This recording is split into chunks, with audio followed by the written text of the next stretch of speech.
sábado aos irmãos. Para nós é um prazer, estar aqui na Igreja dos Irmãos para louvar e engrandecer o nome do nosso Deus.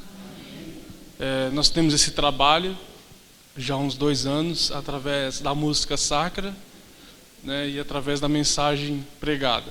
Vocês possam estar orando por nós, para que cada dia mais o Senhor Ele venha nos abençoar nesse trabalho. Do jeito que estamos, vamos fechar os olhos e pedir a presença do nosso Deus. Senhor nosso Deus, grande é o teu nome para sempre, meu Pai. Pedimos que nesse momento o Espírito Santo venha em pessoa aqui nesse lugar. Que o Senhor, ó Deus, venha nos dar um senso de reverência e piedade, pois nós estamos na tua presença, Senhor. E na tua presença, ó Pai, os anjos velam os seus rostos para não olhar para a tua face, porque grande e tremendo é o seu nome. Que o Espírito Santo, ele venha falar ao coração de cada um dos teus filhos, e que o Senhor, ó Deus, venha perdoar os meus pecados, pois eu sou indigno de estar aqui na frente para transmitir algo. Mas que o homem venha ser diminuído e o Senhor venha ser exaltado no meio de nós. É o que nós te pedimos e te agradecemos em nome de Jesus. Amém. Queridos, há 15 anos eu prego a mensagem do nosso Deus, e Ele tem me chamado para trazer uma mensagem sobre o tempo do fim. E eu não tenho outra coisa a não ser isso, a pregar sobre isso, porque é o sentido da Igreja Adventista. A Igreja Adventista, ela surgiu com base numa profecia bíblica de Daniel, capítulo 8, verso 14, na qual foi mencionado que o santuário seria purificado depois de 2.300 tardes e manhãs. Desde lá surgiu um povo, e esse povo, ele, como diz Ellen White em seus livros, ele foi incumbido com um único objetivo: preparação, preparação para a crise final, preparar um povo para esperar Jesus, que breve retornará, preparar um povo para a perseguição que vai se romper sobre o povo adventista, preparar um povo para receber o poder do Espírito Santo sem medida na chuva serôdia, como é mostrado no livro O Grande Conflito. Preparar um povo, queridos, esse é o nosso objetivo, se preparar. Nós não estamos numa colônia de férias. Ellen White diz que nós estamos vivendo na guerra, no grande conflito. Aqui não é férias, não há tempo, não há ocasião para, como é que eu posso dizer, entrarmos em lazer. O único lazer que nós teremos é o céu. Enquanto nós vivemos aqui, nós teremos que lutar. Paulo diz em 1 Coríntios capítulo 9, falando dos homens que corriam nos estádios nos tempos gregos, na época das competições, ele diz nas suas palavras: eles lutam para uma coroa corruptível, mas nós lutamos para uma incorruptível, uma coroa celestial. E ele exemplificando isso, do resultado da sua preparação, ele diz: por isso eu subjugo o meu corpo. Eu subjugo o meu corpo e reduzo a servidão, para que pregando aos outros, de maneira nenhuma eu venha a ser reprovado. Então, queridos, a vida cristã, o cristianismo, principalmente o adventismo, ele tem esse foco, preparação para a crise final. E porque o que nos espera é algo muito difícil, algo muito terrível, Se nós atentarmos às palavras de Ellen White no livro Grande Conflito, ali fala claramente sobre o tempo de angústia que aguarda o povo de Deus. E existem algumas profecias para se cumprir, até lá. A mais conhecida, como nós adventistas conhecemos, a grande e terrível profecia que ela destaca realmente o fim, que logo será a aproximação da queda das pragas. Sabemos que a união do poder político e o poder religioso, representado pela besta de 10 chifres, a qual se eleva do mar, e o outro representado pela besta de 2 cornos, que representa os Estados Unidos da América. Sabemos que essa é uma profecia que, aos olhos dos adventistas, ela será exata, porque determina exatamente a fuga do povo adventista, exatamente. Uma profecia exata. Mas também, queridos, existem profecias que precisamos estar atentos, que ela vai se cumprir dentro do povo adventista. Então precisamos atentar às profecias, que não só as profecias que vai se cumprir lá fora, mas também as profecias que serão cumpridas aqui dentro. E nós precisamos estar atentos, porque são profecias muito concretas, muito diretas, e ela já está se cumprindo em pequena medida, e ela vai se acentuando conforme o tempo do fim vai chegando, né? Como Cristo diz lá em Mateus capítulo 24, verso 12, e a iniquidade ela se multiplicará, ela não vai aumentar. Não é soma que Jesus está usando, Jesus não está usando soma, ele está usando a multiplicação, e se multiplicará, e por se multiplicar a iniquidade, o amor de quase todos se esfriará. Essas são as palavras do nosso Senhor e Salvador Jesus Cristo. Queridos, existe um texto aqui em Provérbios muito importante, gostaria que a igreja acompanhasse comigo.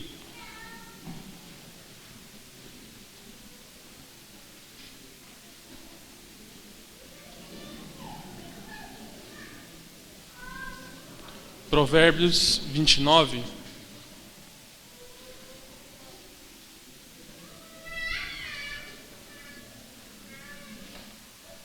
(29 e 18). Quem achou pode ler, por gentileza, esse texto.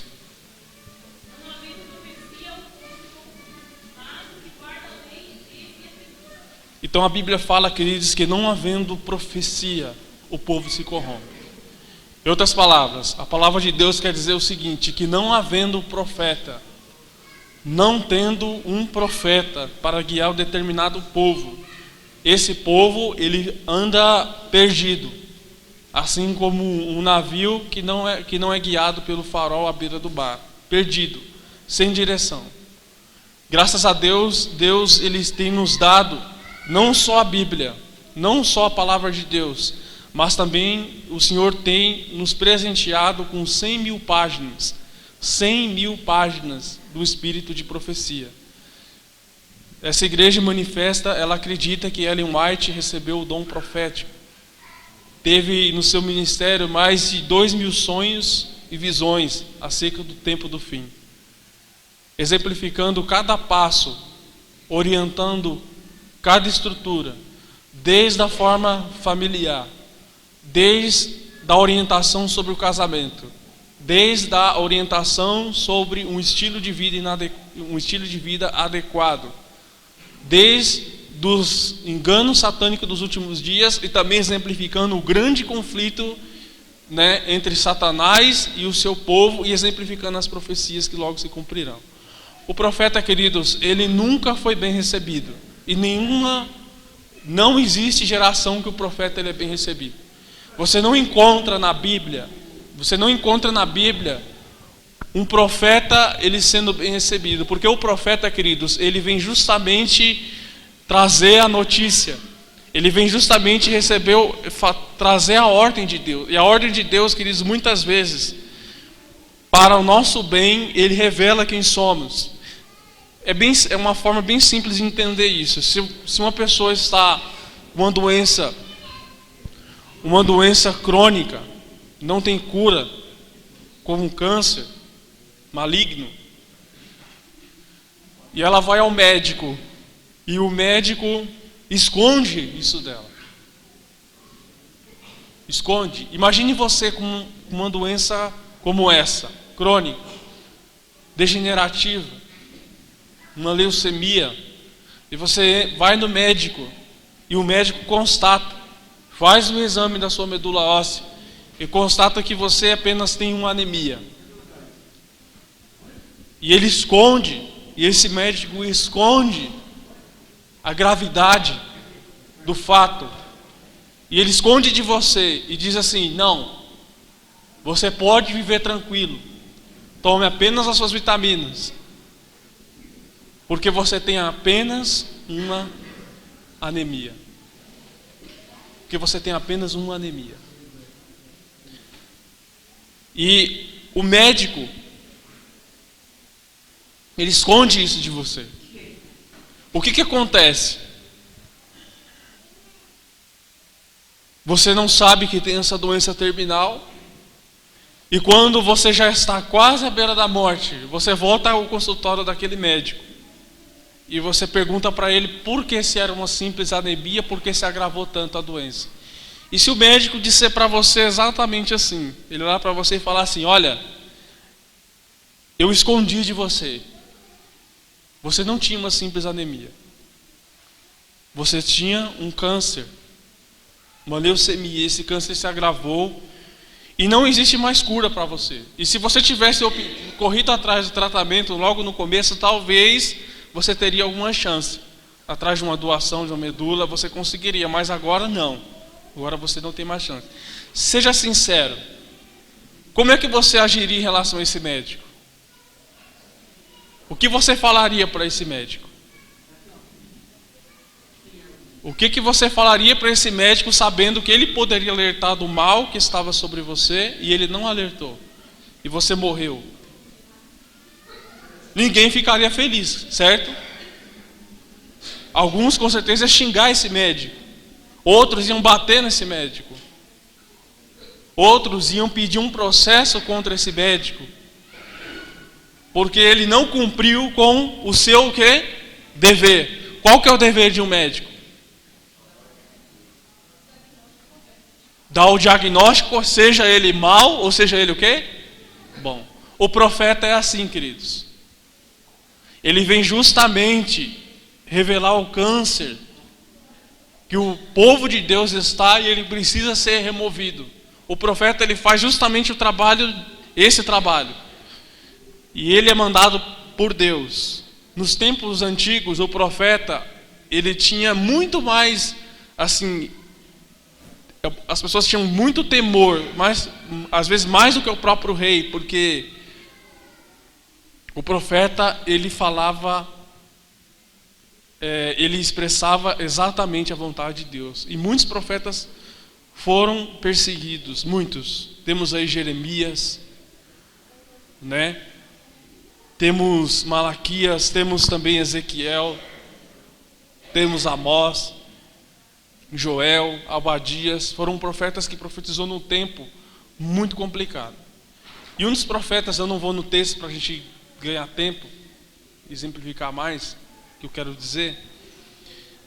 E existia um profeta no tempo de Acabe. Josafá era um rei bom, né? Bom porque ele seguia os princípios de Deus. E sabemos que Acabe ele era um rei que ele desviou da palavra de Deus. Ele casou com uma mulher que não era da vontade de Deus, que Deus disse que o povo dele não deveria nem se envolver. Ele casou com uma mulher sidônia, uma mulher maligna, chamada Jezabel, e essa mulher assassinou o povo de Deus, assassinou os profetas. Por fim, Acabe ele foi se degradando dia após dia. Mas ainda, o rei Josafá ainda temia a Deus. E um dia eles entraram numa aliança para guerrear contra os sírios. E Josafá falou uma palavra interessante. Ele falou para Acabe assim: olha, parentes nós somos. Não vamos estar brigados. Nós vamos entrar em guerra juntos contra os sírios. Só que Josafá ele tinha um costume muito interessante. E o costume de Josafá era consultar a Deus. E esse deveria ser o costume de todo cristão. Antes de qualquer decisão que implica perdas, qualquer decisão que implica prejuízos, que implica também bem-aventurança, que implica também lucros, tudo, qualquer decisão importante, principalmente envolvendo vidas, principalmente em relação a um filho, em relação a um casamento, em relação a um namoro, em relação a um negócio, tudo tem que ser consultado a Deus antes. Quem não consulta a Deus, ele simplesmente está dizendo para Deus: Deus, eu não preciso do Senhor, eu preciso guiar, eu sei guiar a minha vida sozinho. E Josafá tinha esse costume. Ele chegou em Acabe e falou assim: eu vou na guerra com você, mas antes eu quero consultar o Senhor. Eu preciso consultar o Senhor para saber se nós vamos ser bem-sucedidos nessa guerra aí. Ele fez bem, sim ou não? E Acabe, tudo bem, vamos consultar o Senhor. E ali eles consultaram mais de 100 profetas, e os profetas falaram assim: o Senhor é contigo, vai. vai que você vai conseguir, você vai ser vitorioso, você vai conseguir vencer essa guerra. E Josafá olhou para Acabe e falou assim: olha, tem mais um profeta que não veio aqui entre eles? Tem alguém ainda que o Senhor não me mostrou? Eu preciso saber se tem mais um profeta. Porque Josafá ele queria consultar todos. E Acabe logo falou: tem um, mas eu não gosto dele. Tem um profeta, ainda tem um que a gente não consultou, mas eu não gosto dele. Não gosto, eu odeio ele. E Josafá pergunta: por que você não gosta desse profeta? Porque ele só profetiza para mim aquilo que é mal. Ele nunca fala coisa boa de mim. E Josafá falou: é esse. Né? É esse. E ali colocaram 2 tronos, Josafá de um lado, colocou Acabe do outro. E foi lá atrás desse profeta, Micaias. Foram atrás desse profeta. Ele já foi avisado, logo quando foi chamar ele, o rapaz já avisou, falou: olha, se você não falar igual aos outros, como é que eu posso dizer? O negócio vai estralar para o seu lado. Se você não falar lá para o rei que ele vai ser bem sucedido, as coisas não vai ficar boas para você não. Quando você chegar lá, você vai falar exatamente o que os outros profetas falaram, para que o rei seja consolado. Ele: tudo bem. Chegou lá diante de Acabe e Josafá. Aí Acabe pergunta: vai, fala logo. O que vai acontecer comigo? O que vai acontecer dessa guerra? E Micaias olha para Acabe e falou assim: pode ir, você vai ser bem sucedido. Pode ir que você vai ser bem sucedido. Só que Acabe conhecia o profeta. Ele falou assim: eu conheço o jeito dele, e ele não está falando a verdade. Você está escondendo. Fala logo a verdade. E ele: tudo bem, eu vou dizer a verdade. O Senhor me mostrou, eis que todos vão voltar para casa porque Israel não tem pastor. E você não vai voltar vivo dessa guerra. Você vai morrer. E Acabe se levanta do trono e diz: está vendo? Eu não falei para você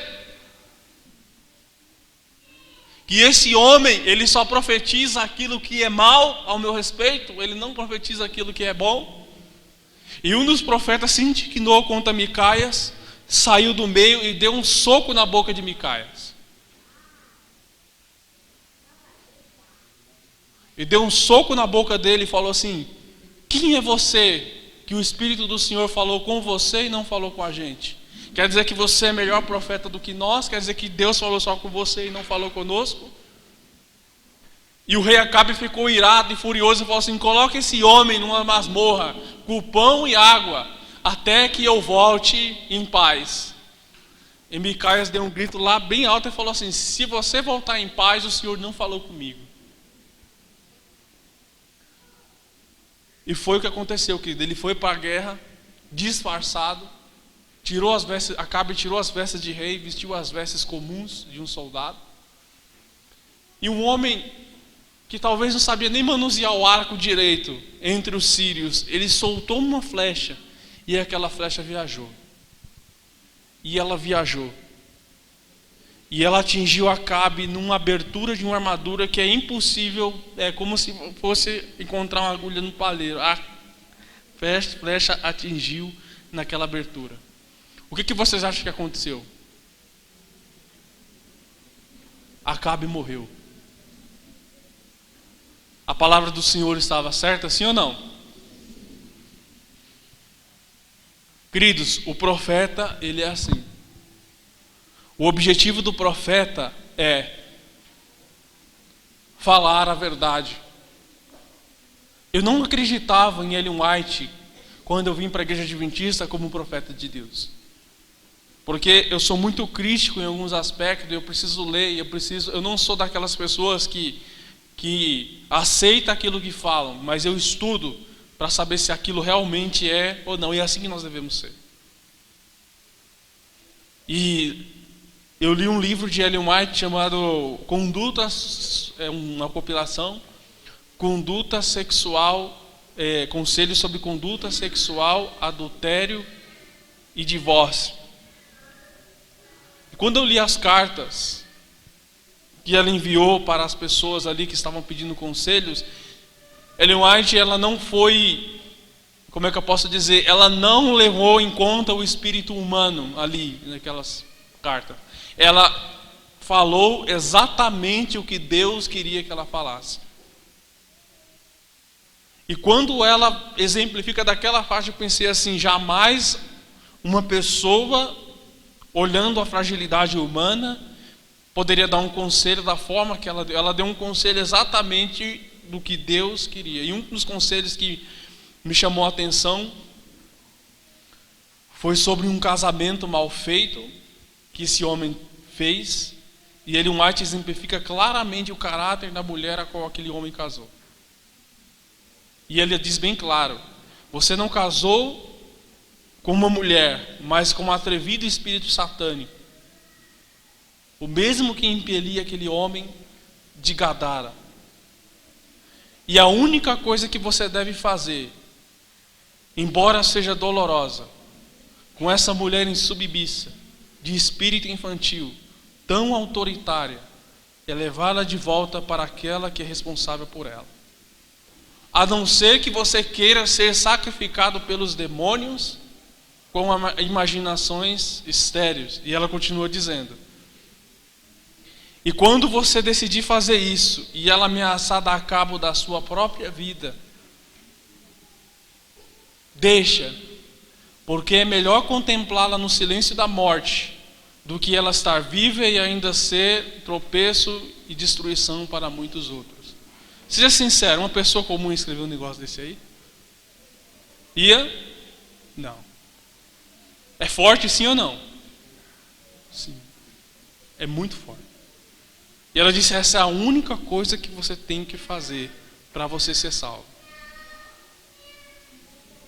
E quando eu li aquilo ali, eu comecei a examinar outros livros, outros textos. Eu falei: sim, realmente é inspirado por Deus, não tem como. Os críticos também, queridos, muitos outros.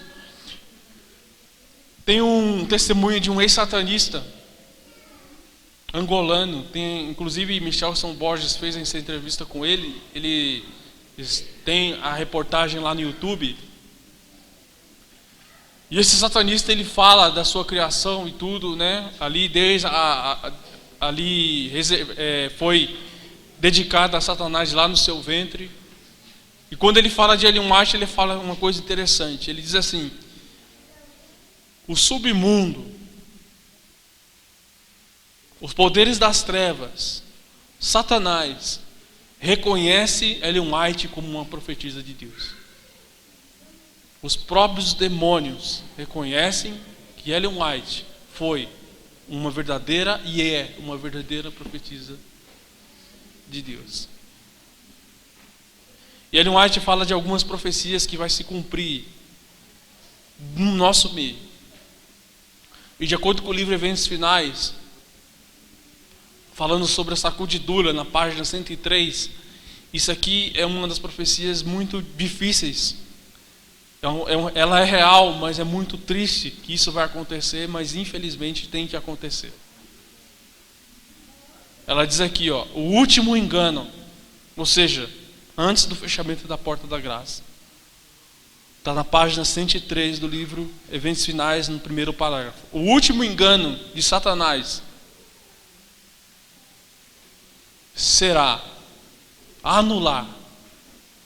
Está aqui, anular o testemunho do Espírito de Deus. Ou seja, o Espírito de profecia. Não havendo profecia, o povo se corrompe. Satanás trabalha engenhosamente por diferentes maneiras e por instrumentos diversos para perturbar a confiança do povo remanescente no testemunho do espírito de profecia. O inimigo tem realizado seus magistrais esforços para abalar a fé do nosso próprio povo no espírito de profecia. E é exatamente que isso vai acontecer. Queridos, Ellen White está dizendo bem claro aqui. O último engano que Satanás vai fazer no nosso meio é impedir que o espírito de profecia seja pregado nos púlpitos. É impedir. Alguns lugares, infelizmente, é muito complicado você falar do espírito de profecia. E ela fala muito bem claro aqui sobre a sacudidura. A sacudidura ela vai ser espiritual e ela vai ser física. Ela fala que a sacudidura ela vai ser produzida aqui na página 102 pelo testemunho direto contido na testemunha fiel a Laodiceia. E isso sacudirá o povo de Deus. Ou seja, alguns não suportarão esse claro testemunho, se oporão contra ele. E isso causará sacudidura entre os filhos de Deus. E aqui, continuando na página 168, ela diz assim: havemos de ter esperança de ver toda a igreja reavivada? É uma pergunta, ela confirmando, dizendo: tal tempo nunca há de vir. Queridos, tal tempo nunca há de vir. Nunca há de vir. Ou seja, a luta é individual, queridos. Tal tempo nunca há de vir. E a sacudidura em seu nível máximo, ela acontecerá no decreto dominical, quando for dado o aviso, Roma se unindo com os Estados Unidos. E ela diz bem claro aqui, o último cumprimento, ou seja, aquele que vai separar, que vai dividir, será esse. E ela confirmando, dizendo: e nessa ocasião Deus eliminará aqueles a qual nem designou para a sua causa, e ele terá um ministério puro, leal, preparado, santificado para a chuva serôdia. Então, queridos, isso aqui é uma coisa muito séria. Precisamos atentar para o que os testemunhos estão dizendo. Precisamos ler, pelo menos uma vez por ano, um livro do Espírito de Profecia. Como adventistas, nós precisamos ler. De acordo com Apocalipse 20, versículo 4, muitos serão mortos. Muitos.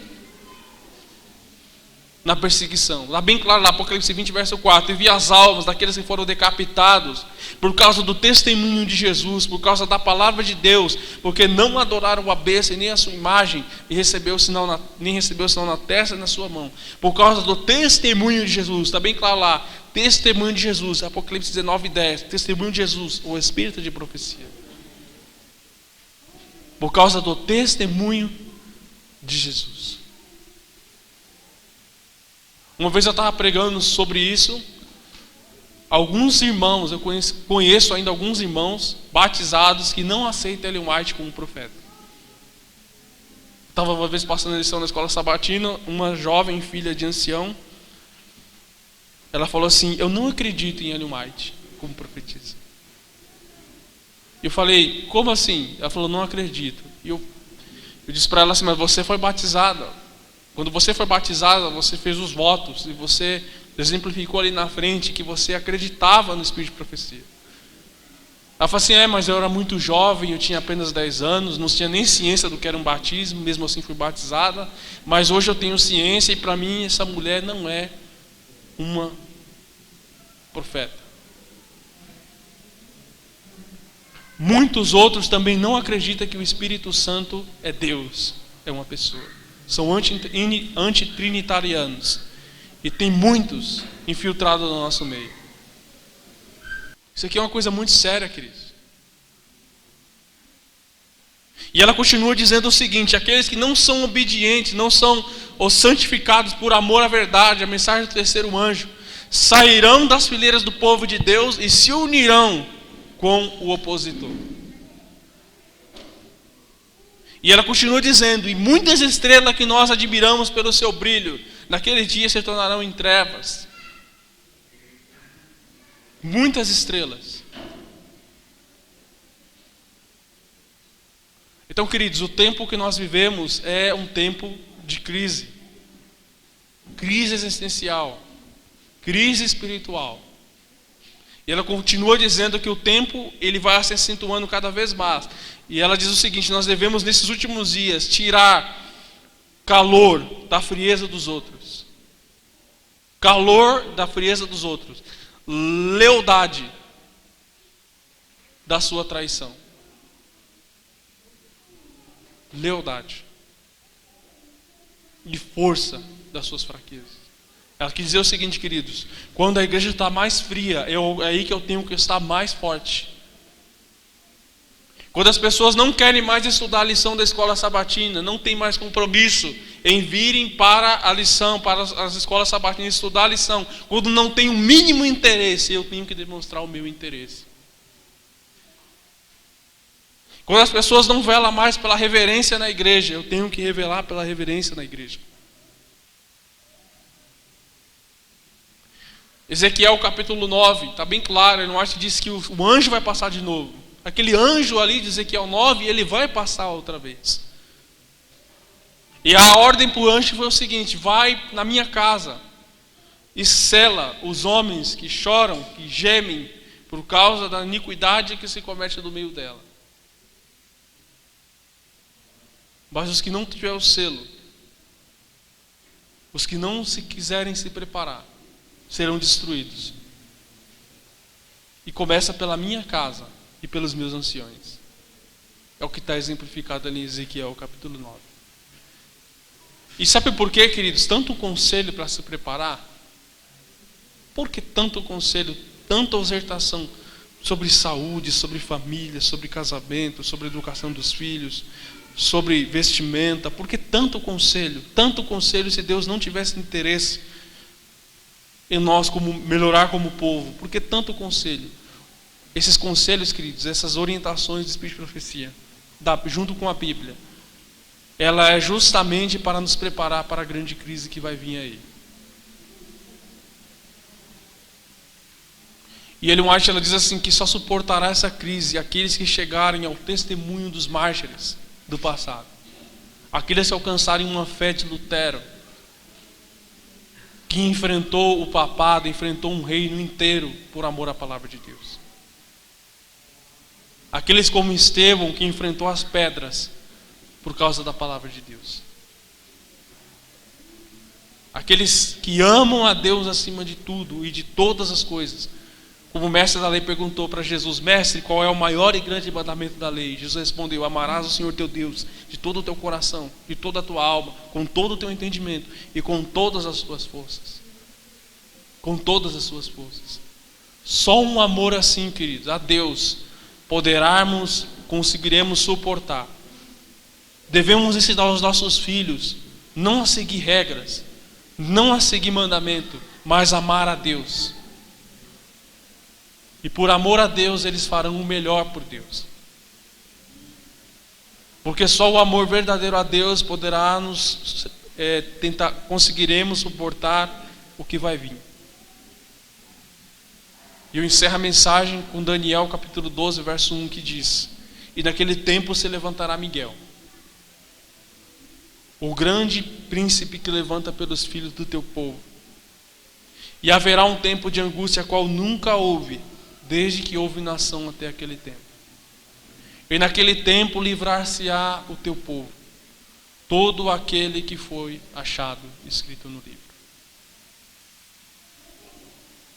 Ellen White, no livro Grande Conflito, ela diz que esse tempo de angústia que vai vir sobre nós, ele vai ser mais terrível que sobreveio a Jerusalém na antiguidade. Se você estudar sobre o que aconteceu com Jerusalém no ano 70, você vai ficar aterrorizado. E Ellen White diz que esse tempo vai ser muito mais terrível que esse tempo aí que vai vir. Esse tempo de angústia, ele é algo inédito. Esse tempo de angústia que vai vir, ele vai ser mais terrível que sobreveio na Idade Média.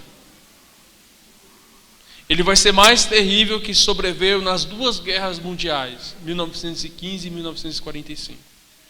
E ele será, queridos, tão terrível, que os servos de Deus, eles contemplarão pessoas possessas por demônios, pessoas possessas integralmente por demônios.